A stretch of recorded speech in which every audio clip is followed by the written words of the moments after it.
The knock that shouldn't have happened. The rain had started softly, tapping against the windows like a gentle warning, before it turned to a downpour that soaked the sidewalks of Lowe's Angels in minutes. The kind of rain that muffled the noise of the city, made everything look washed out and quiet, and brought with it a strange kind of stillness, as though the world was holding its breath. Sandra Bullock stood inside her modest, elegant home tucked away in the hills, barefoot, with a half-finished cup of chamomile tea growing cold in her hands. Her thoughts had wandered far away, far enough that the blinking cursor on her laptop screen had been frozen on the same blank page for over an hour. She wasn't writing, not really, not today.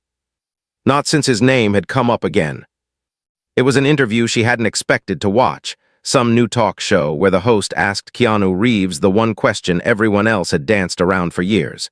If you could have one conversation with someone you lost touch with, who would it be? Sandra had leaned forward in her chair like a woman, holding her breath in a burning building. Keanu had only smiled softly and said, "I think I already know what I'd say, I just don't know if she'd open the door." He didn't say her name. He didn't have to. It had been years, quiet, heavy years. Life had happened to both of them, roles, heartbreaks, success, and silence. The kind of silence that had edges to it, not the kind that came from forgetting but from remembering too much. They hadn't ended on bad terms. That was the hardest part. There was no betrayal, no dramatic argument, no cruel words. Just timing, distance, careers, hesitations, one unanswered message, one missed call, then another. And suddenly months became years and silence built a home between them like a wall no one dared to knock on. Until tonight. At exactly 9:47 p.m. with the rain coming down in sheets, someone did.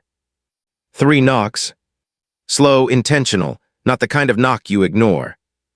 Sandra froze, her breath hitching in her chest like it had nowhere to go. She wasn't expecting anyone. No deliveries, no interviews, no dinner guests. But deep down, in a place behind her ribs she didn't like to admit still existed, she knew who it was. She walked slowly to the door, her fingers brushing the brass handle but not turning it. She stood there, forehead nearly resting against the wood, as if she could hear his breath on the other side. For a second, she debated pretending she wasn't home. But then another thought pushed its way to the front of her heart. What if he walks away again and this time never comes back? She opened the door, and there he was. Keanu Reeves. Wearing a black jacket already soaked from the rain, his dark hair clinging to his face, eyes darker than she remembered, but still holding that same quiet sadness. That same haunted gentleness that could never be faked. The man who had once meant everything and maybe still did. "Hey," he said softly, like he was afraid even his voice might break something sacred between them. Sandra didn't say a word. For a few seconds, she just stared at him. He looked older, wiser, tired, beautiful in that raw, unpolished way life makes a person when they've carried too much and still choose to be kind. But most of all, he looked vulnerable, like a man who had rehearsed this moment in his head 1,000 times and still didn't know if he was doing it right. She stepped aside. "You're soaked," she said finally, voice barely above a whisper. Keanu gave a half-smile, the kind that hurt to see. "Yeah, the rain didn't really care I had something important to do tonight." She shut the door behind him slowly, watching as he looked around the living room. Everything so familiar, yet distant, like a dream he had once lived in. He didn't sit, neither did she. They stood there for a moment in the dim light, two souls suspended between past and present. "I saw the interview," Sandra finally said, arms crossed like she needed to protect something fragile in her chest. Keanu exhaled slowly. "I hoped you would." "Why now?" she asked, voice sharp and soft all at once. "It's been years, Keanu." "I know," he said. "I don't have a perfect answer. I realized that silence doesn't fix anything. That maybe I waited too long to say some things. That maybe I missed you more than I admitted, even to myself." She wanted to ask 100 questions. Why now? What changed? Why didn't he call when her mother passed? Why hadn't he shown up when she won her award? Why had he vanished the way he had, so slowly it didn't even feel like betrayal, just erosion? But the truth was, she already knew the answers. Life had happened. But something more honest lived in his eyes tonight. Something unsaid, something breaking open. He looked around, finally letting his shoulders relax. "You look good, Sandy." She blinked at the nickname. No one called her that anymore, not since him. You look tired, she said, not to hurt, but because it was true, and because it was the kind of thing you only say when you still care. Keanu nodded slowly. Yeah, I am. Life has been loud. A pause. Then the sentence that cracked something inside both of them. I never stopped wondering what would have happened if I'd stayed that night. Sandra turned toward the kitchen to pour another cup of tea, not because she needed one, but because she didn't know what else to do with her hands. I thought about calling you 100 times, she said, her back still to him. But every time I picked up the phone, I told myself it had been too long, that you moved on, that I didn't have the right anymore. You always had the right, he said, walking slowly toward her. Their eyes met again. And this time, neither looked away. I don't want to lose the chance to fix this, Keanu said, voice almost trembling. I don't care if it's awkward or hard or messy. I want to talk, really talk. Sandra placed the teacup down and leaned back against the counter. Then talk. And so he did. He spoke about the silence, about how he thought she was better off without him, about the grief he'd carried for too long and the guilt of letting people drift away, about the movie sets that felt empty without her laughter, the premieres that felt colder without her hand squeezing his in the dark. Sandra didn't interrupt. She just listened. And when it was her turn, she didn't hold back either. She spoke about the moments she wanted to reach out. The pain of seeing him in photos with others, wondering if he laughed with them the way he once laughed with her. The holidays that felt hollow. The nights she fell asleep wondering if he remembered the way she used to leave the hallway light on not for herself, but because he always came home late and she didn't want him stumbling in the dark. By the time they both stopped talking, it was nearly midnight. The tea had gone cold again. The rain had finally softened into a drizzle outside. But something had changed. The silence between them had broken. And in its place, something gentle began to breathe again. I don't know what this means, Sandra whispered, voice fragile. I don't know if we can go back or even if we should. Keanu reached out slowly like he didn't want to startle her. His hand brushed hers, soft, unsure, but real. I'm not asking to go back, he said. I'm just asking if maybe we can start again. Sandra looked down at their hands, then back at him. For the first time in years, she felt something she had buried, hope. Okay, she said softly, but only if we promise no more silence. He nodded, his grip tightening just a little. No more silence. And in that quiet kitchen, with the storm easing outside and time folding in on itself, two souls who had once loved deeply and lost quietly began to write the first page of something new. Not a reunion. Not a regret. But maybe, just maybe, a second chance. A conversation that lasted all night. The soft drizzle had faded into a fog that blanketed the hilltops by the time Keanu found himself sitting across from Sandra at her old wooden kitchen table, the same one they used to laugh around during simpler days.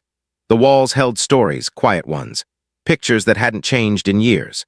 A vase of dried lavender sat near the window, faded purple but still fragrant. The room was warm, but neither of them could ignore the cold they carried inside. For a moment, silence settled again, but this time it wasn't heavy or distant, it was thoughtful. The kind of silence that asks for space, not escape. I always thought we'd have this conversation when we were older, Sandra said, breaking the quiet, her voice laced with a tired honesty that made Keanu look up from the steam rising off his untouched tea. Like 70, gray hair, regrets behind us. You'd knock on my door with a cane and I'd still pretend I wasn't home. Keanu chuckled softly, a sound that hadn't lived in her kitchen for years, yet still felt like it belonged here. Honestly, I used to imagine that too, but I got tired of waiting for one day. I realized I'd rather look like a fool now than a ghost later. Her eyes softened. It's not foolish, she said. He glanced at her then, really looking, the kind of look that gathers all the small changes time had made. Her smile lines had deepened, not in a sad way, but in a way that said she had lived. Her eyes still had that clever spark that once made him forget his lines on set. But there was something else, too, a quiet melancholy he couldn't place. Maybe she had buried more than just their silence. I didn't know how to come back, he said finally. There were so many moments I thought about it, when I passed by that bookstore you loved, when I saw your name trending for that foundation gala, even just random days, Tuesdays usually. He smiled, almost shy. You always liked Tuesdays." Sandra nodded slowly. They felt like the middle of something, not a beginning, not an end, just honest. Keanu leaned forward, elbows on the table, his hands folded together. "So let's start in the middle." There was a beat. Then she whispered, "Why did you leave?" And that was the question, wasn't it? Not physically, he hadn't walked out. There was no suitcase, no goodbye note. But emotionally, he had withdrawn, quietly, slowly, like a tide pulling away from shore. Keanu inhaled, letting the words settle before he answered. "Because I didn't know how to stay without hurting you. I was dealing with so much back then, and I thought disappearing would be kinder than unraveling in front of you." She didn't respond immediately. Her fingers traced the rim of her mug, the silence stretching but not snapping. "That wasn't your choice to make," she finally said. "I would have stood beside you even if you were unraveling, especially then." He nodded, guilt flickering in his eyes. "I see that now. I didn't want to be another thing you had to fix." Her voice grew firmer but not harsh. "I never saw you as something broken, Keanu. You were human, and so was I." He looked down. The weight of missed chances was never heavier than when both people still cared. "I missed your voice," she said suddenly. "Not just your calls, your voice, the way you narrated silence, the way you made my thoughts slow down." Keanu blinked, his throat tightened, but he forced himself to speak. "I never stopped hearing yours." A tear slipped from the corner of her eye, not dramatic, not cinematic, just real, like something old had finally loosened inside her. He reached across the table. Not to wipe the tear, not to hold her hand. Just to be there. It was enough. They talked for hours after that. Not just about them, but about the years in between, the losses, the wins, the nights they pretended to be okay, the scripts that meant nothing, the strangers who tried to love them but didn't know where the cracks were. Keanu told her about the time he walked off a set because the coffee reminded him of her, the vanilla cinnamon blend she used to make in her travel mug. Sandra laughed then, an unexpected rich sound that filled the room with something long missing. She told him about the beach house she once bought and never visited because it was the place they talked about retiring together. It still sat empty, dusty, a shrine to a dream that never grew old. He looked at her differently after that. Like maybe they weren't just unfinished, they were paused. At around 3 a.m., she stood up and pulled a blanket from the nearby armchair. Without a word, she placed it on his lap. "You can sleep on the couch," she said, tone casual but eyes lingering. "If you want." Keanu nodded. "Only if you promise to still make coffee the same way in the morning." She hesitated. "If you promise to stay long enough to drink it." Their eyes locked, and something fragile, something sacred passed between them. A promise, maybe. Or the start of one. She turned to walk away but paused near the staircase. "I never stopped caring," she said quietly, not looking back, "even when I convinced myself I had." Keanu closed his eyes for a second, letting those words wash over him like a wave he had waited years to feel. "I never stopped loving you," he whispered to the room, "even when I thought I shouldn't." She heard it. He knew she did. And that night, under a roof filled with echoes and lavender and second chances, two hearts started to remember how to beat in rhythm again, not because they had to, but because maybe, just maybe, they still could. Memories that refused to fade. The morning arrived gently, with sunlight filtering through rain-speckled glass, casting soft golden reflections onto the wooden floors of Sandra's home. The storm had passed, but its memory lingered in the damp earth outside and the way the trees still dripped with silence. Inside, there was a calm that felt almost out of place, like peace had crept in without knocking. In the quiet of dawn, Keanu stirred beneath the throw blanket Sandra had left him. His neck ached slightly from the couch, but his heart. His heart was quieter than it had been in years. Not healed, not whole, but quiet, and in Keanu's world that was something sacred. He sat up slowly, brushing his hand over his face as the scent of something familiar wafted from the kitchen. Vanilla, cinnamon, and the faint sound of a kettle clicking off. The same smell he had carried in memory for years, now so real it made him close his eyes for a second just to absorb it. When he walked into the kitchen, Sandra was already there, barefoot, wearing an oversized sweater, her hair pulled up in a loose, sleepy bun. She looked up when he entered, her eyes meeting his, and for a heartbeat, everything they hadn't said hovered in the air like steam from the mugs on the counter. I remembered, she said simply, handing him a cup. He took it with both hands, the heat grounding him. I never forgot. They sat by the kitchen island this time, not at the table, not too far apart, two people trying to be normal in a moment that still felt like waking up inside a dream neither of them had expected. But reality crept in slowly, like it always does. Do you remember Florence? She asked, her voice suddenly soft with nostalgia. Keanu smiled into his cup. You mean the hotel with the garden that smelled like orange blossoms at night, where you got sunburned because you refused to wear the hat I bought you? Sandra chuckled, shaking her head. You were so dramatic about it, you acted like I had betrayed your fashion sense. You did, he said, mock-offended. That hat was cinematic, wore it in a French film once. It looked like a tortilla, she teased. They laughed, and for a few seconds it was 2008 again. They were younger, freer, less burdened by the weight of years. But the laughter faded gently, as if even their joy knew not to overstay. I went back there 2 years ago, Sandra said. To Florence. I didn't stay in the same hotel, but I walked past it. The garden still smelled like orange blossoms. Did it feel different? She nodded. Everything did, but I wished you were there, even just to argue about the hat again. Keanu looked down at the coffee between his fingers, heart aching in that tender way only shared memories can cause. There's so much we missed. There is, she agreed. But we're here now, he said, and I don't want to spend today mourning yesterday. Sandra's eyes softened. Then what do you want? I want to know who you are now, not just who you were back then. That question hung in the air, simple in structure, devastating in depth. Who was she now? The truth was, Sandra hadn't asked herself that in a while. She had kept moving from one set to another, from one cause to the next, from one chapter to another, until her identity became tied up in momentum. But when everything was still, when the cameras were off and the awards gathered dust, she sometimes wondered if she had become a stranger to herself. But not with him. With Keanu, she didn't feel the need to be anything. She could just exist. So she answered the only way she knew how, by showing him. She reached behind the couch and pulled out a worn leather journal, the kind with dog-eared pages and ink stains. This is who I am now, she said, handing it to him. He opened it carefully, flipping through pages of sketches, handwritten poems, letters never sent, photographs clipped with small paper corners. There was one of her mother, one of her son, one of her sitting in a garden with her dog, smiling at something out of frame. And then, halfway through the journal, he found something that made his hands still. A letter, folded carefully, titled simply, To the man I never stopped missing. He looked up. Sandra met his gaze without flinching. I wrote that a year after we stopped talking, never mailed it, never burned it either, it just stayed. Keanu didn't ask permission. He unfolded it gently, the edges soft with age, and began to read. You once told me that silence can be comforting when it's shared, but this silence has been cruel.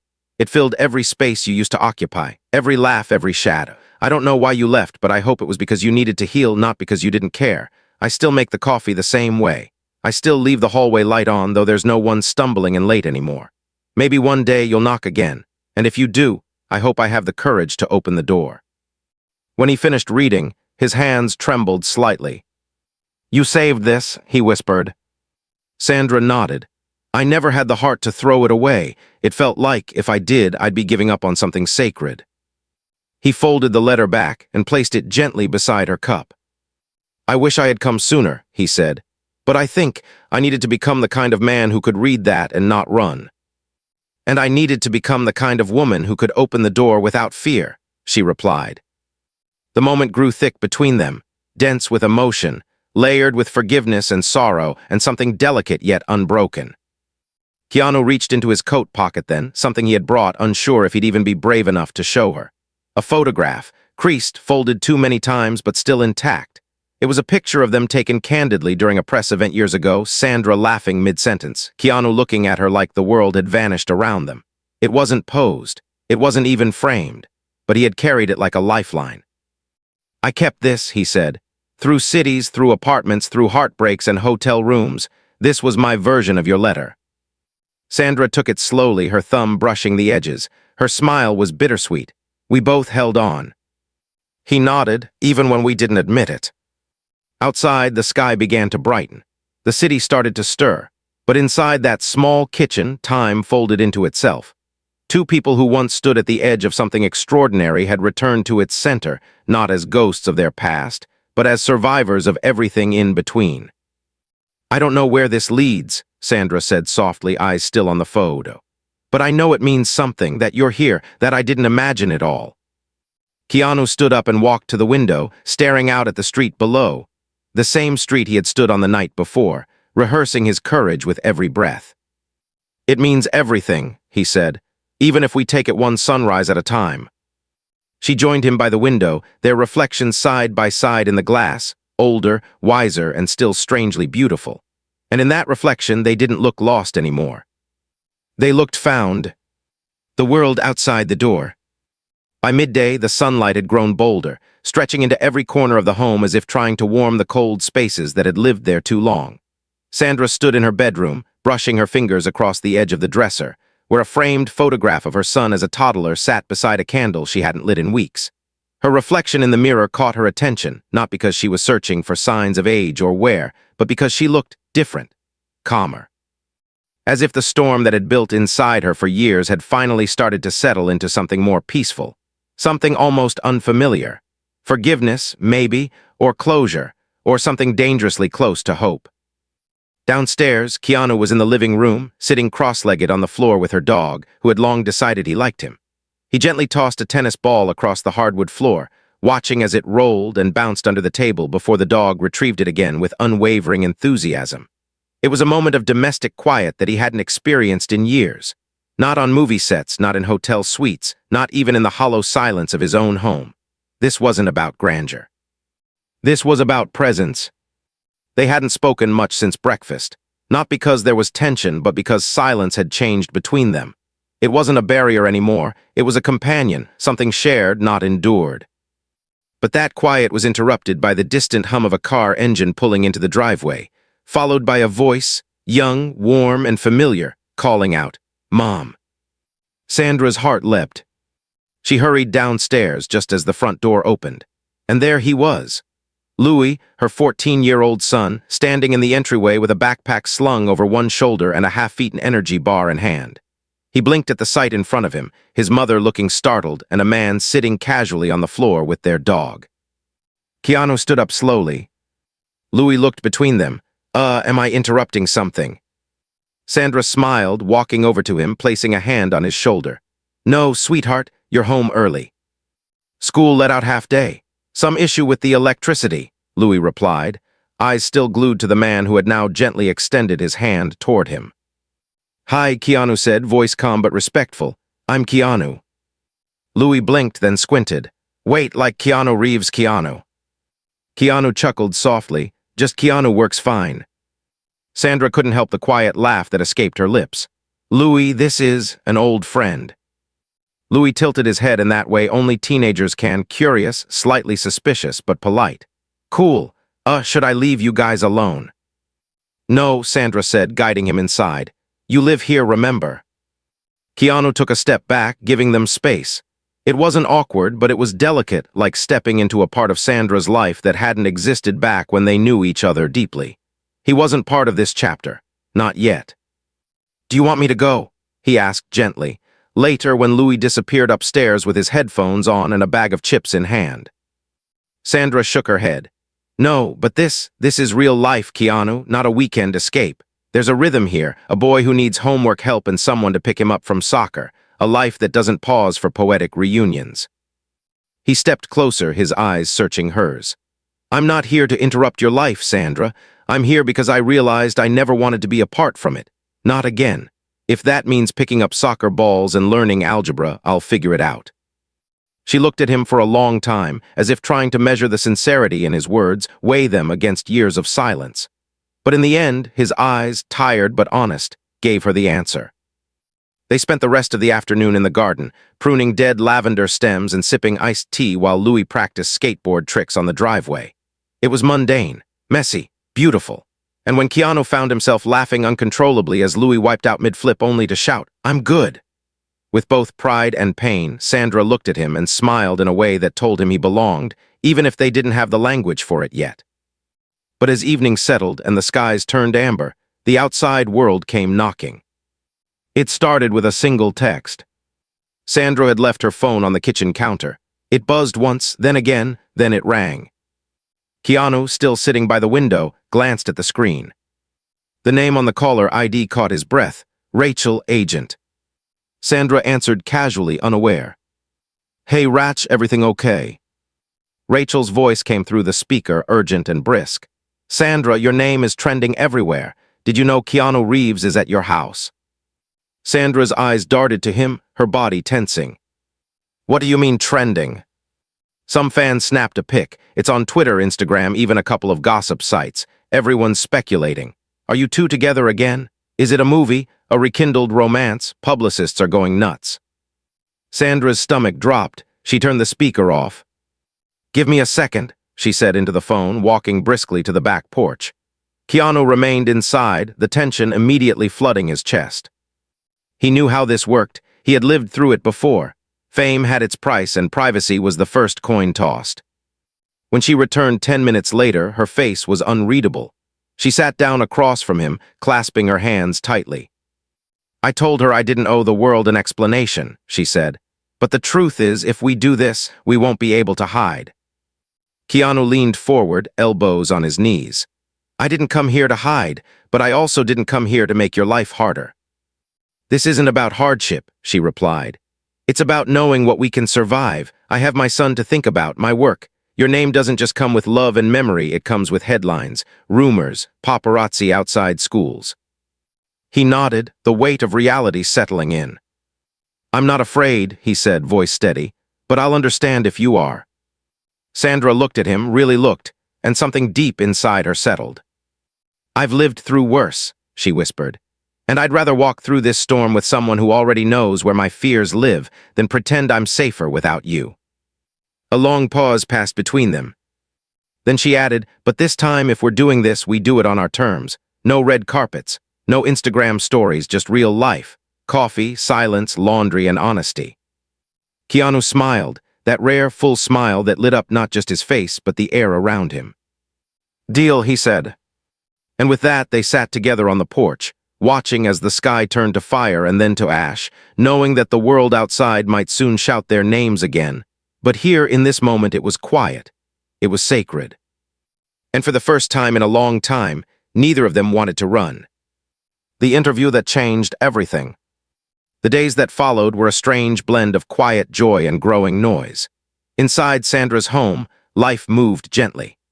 Keanu started staying longer, not because they had defined anything between them, but because there was comfort in the ordinary now, folding laundry together, making late-night grilled cheese sandwiches with Louis, arguing about the right way to load a dishwasher.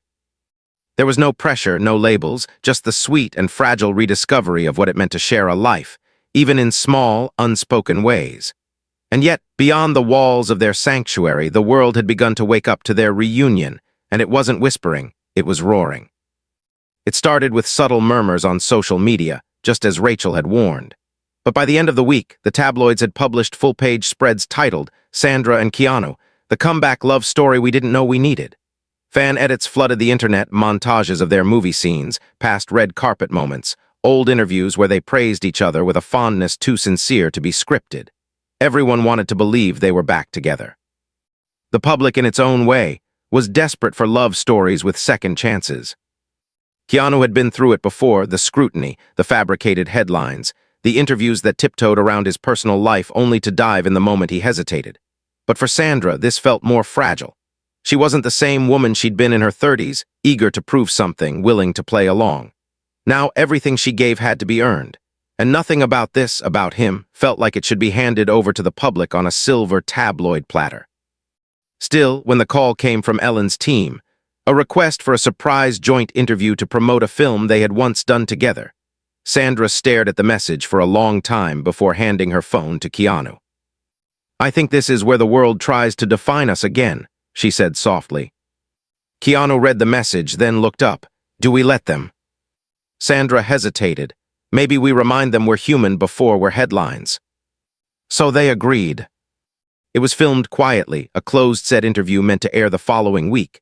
Just one couch, two chairs, a host who knew how to ask and when to pause. Sandra arrived in soft earth tones, no stylist, no layers of armor, just herself. Keanu walked in wearing the same worn boots he'd had for years, the kind with history in every scuff. When they sat beside each other, there was a pause, not for drama, but for acknowledgement. They hadn't done this in a very long time. The host smiled and started softly. You two have always had a connection that people felt, even if they didn't always see it. What's different this time? Sandra glanced at Keanu, then back at the host. We're not acting anymore. The audience fell silent. Keanu leaned forward, his voice gentle but firm. For years, we let timing, fear, and distance decide our story. This time we showed up. That's all it took, showing up. But it's not easy, Sandra added. Not when you have a child, a past, a reputation built on keeping your private life private. But when someone comes back and meets you where you are now, not where you used to be, that's rare. That's not a Hollywood story. That's a human one. The host smiled, then asked the question they both expected. Are you two together? Keanu didn't flinch. We're in each other's lives. That's all that matters right now. Sandra nodded slowly, her voice softer. We're rebuilding something that mattered to both of us once, and maybe still does. The interview aired days later and instantly went viral, but not because of gossip, not because they confirmed or denied anything, but because of how honest it felt. The quiet glances, the respect, the tenderness in their tone, it didn't feel like publicity. It felt like two souls remembering each other in real time. But even as the world softened its gaze, real life remained relentless. Late one night after Louis had gone to bed and the house was wrapped in stillness, Sandra sat on the back porch wrapped in a shawl, her legs pulled up into the chair. Keanu came out minutes later, carrying 2 cups of hot chocolate. No tea this time, no coffee, just something simple, something warm. You okay? He asked, sitting beside her. She nodded but didn't speak. For a long time she simply stared at the stars. And then in a voice so quiet he almost missed it, she said, I was pregnant once, years ago, after we lost touch. Keanu's breath caught, but he didn't speak. He let the silence hold her words. I miscarried early, she continued, eyes glassy. I never told anyone, not even my sister. I had just started thinking maybe I could raise a child on my own. Maybe it wasn't too late, but then it was gone. Keanu placed his cup down and reached for her hand. He didn't say sorry. He didn't whisper sympathy. He just held her hand tightly, like she was slipping and he wouldn't let go. I thought about telling you, Sandra said, voice cracking. But we were already ghosts to each other, and I didn't want pity. I wanted you to still see me as whole. I do, Keanu said, tears now silently tracking his cheeks. I see all of you, the strong parts, the broken ones, the ones you hide, all of it. She looked at him then, not with pain, but with vulnerability. I've carried that grief for a long time. And I think a part of me blamed myself for not being enough, for not being woman enough, mother enough, partner enough. But with you here, I don't feel broken anymore. Keanu cupped her cheek, his thumb brushing a tear away. You were never broken, you were just healing, and now you don't have to do it alone. That night they didn't make love. They didn't fall into each other's arms in some grand, cinematic gesture. They just sat, their foreheads touching, tears shared between them until the stars grew brighter and the silence once again became something sacred. It was in that stillness, in that honesty, that their love found new ground, not built on longing or memory, but truth. Raw, scarred, imperfect truth. What they shared that night changed everything. The wind had shifted by the time midnight came again, brushing gently against the glass panes of Sandra's living room as though nature itself was exhaling. The house was quiet, not from sleep, but from a kind of peace that settles when everything unsaid has finally been spoken aloud. Upstairs, Louis was asleep, his bedroom door closed, a faint flicker of nightlight humming in the hallway. Downstairs, a fire burned low in the hearth, casting long, warm shadows across the wooden floor. Sandra sat on the rug, her legs folded beneath her, barefoot, shoulders wrapped in Keanu's jacket, not because she was cold, but because it felt like something she wanted near her skin. Keanu was beside her, not touching her, not speaking, just there, his presence the most honest thing she had known in years. They had not needed to talk much that day.